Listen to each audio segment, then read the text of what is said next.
आणि भाजपचे आमदार सुरेश धस यांनी काही दिवसांपूर्वी धनंजय मुंडेंची भेट घेतली होती। पण याच भेटीवरनं सुरू झालेलं राजकारण अजूनही थांबत नाहीये।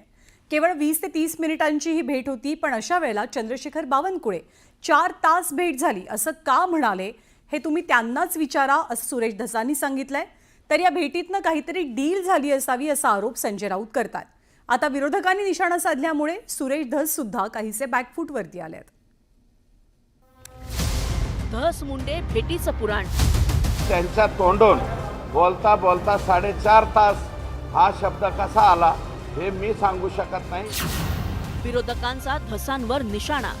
ज्या क्षणी तिकडे आकाच्या आका आले त्या क्षणी त्यांनी त्या बैठकीतून बाहेर पडायला पाहिजे, याला नैतिकता म्हणतात। भेटीमुळे सुरेश धस बॅकफूटवर। मंत्रिमंडळाचा कोणीच गेले नाही भेटायला, याला काय जायची गरज पडली? अरे कुछ तो गडबड है। भाजप आमदार सुरेश धसांनी मंत्री धनंजय मुंडेंची घेतलेल्या भेटीवरून सुरू झालेला राजकीय वाद काही थांबण्याचं नाव घेत नाही। विरोधकांनी हा मुद्दा चांगलाच लावून धरलाय। विरोधक फिरून फिरून हा विषय उकरून सुरेश धसांची कोंडी करण्याचा प्रयत्न करीत असल्याचं चित्र पाहायला मिळतंय।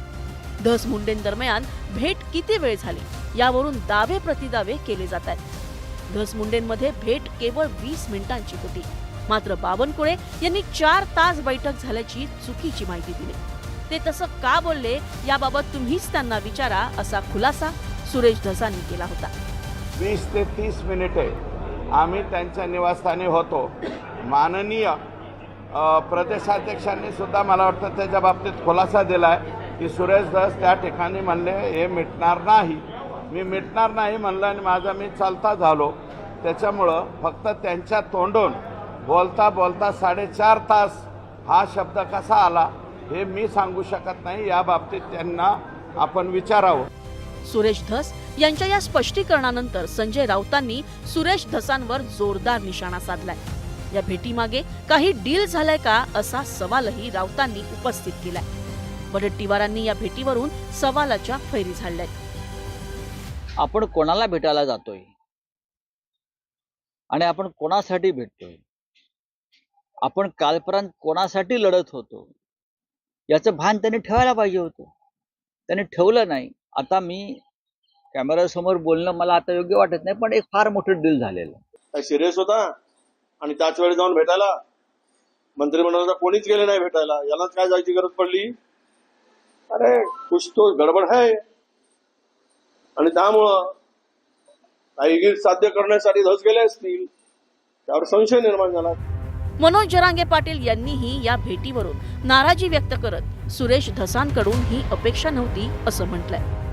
जाऊ द्या, आज आनंदाचा दिवस। अजिबात नव्हती, परंतु आम्ही लय जीव लावला होता धसांना। जाऊ द्या, तो विषय आज नकोच, कारण एका क्रूर माणसाला भेट झालेली आहे, क्रूरच व्यक्तीच त्या नासक्या मंत्र्याचं नाव आज घेऊन। गेल्या काही दिवसांपासून आमदार सुरेश धस यांनी आरोपांचा धडाका लावला होता। संतोष देशमुख हत्या प्रकरणावरून त्यांनी वाल्मिक करारच्या आडून मंत्री धनंजय मुंडेंना टार्गेट केलं होतं। मात्र शुक्रवारी सुरेश धसांनी धनंजय मुंडेंच्या घेतलेल्या गुप्त भेटीची माहिती समोर आल्यानंतर सुरेश धसांचीच कोडली झाली आहे। Bureau report, news 18 Lokmat.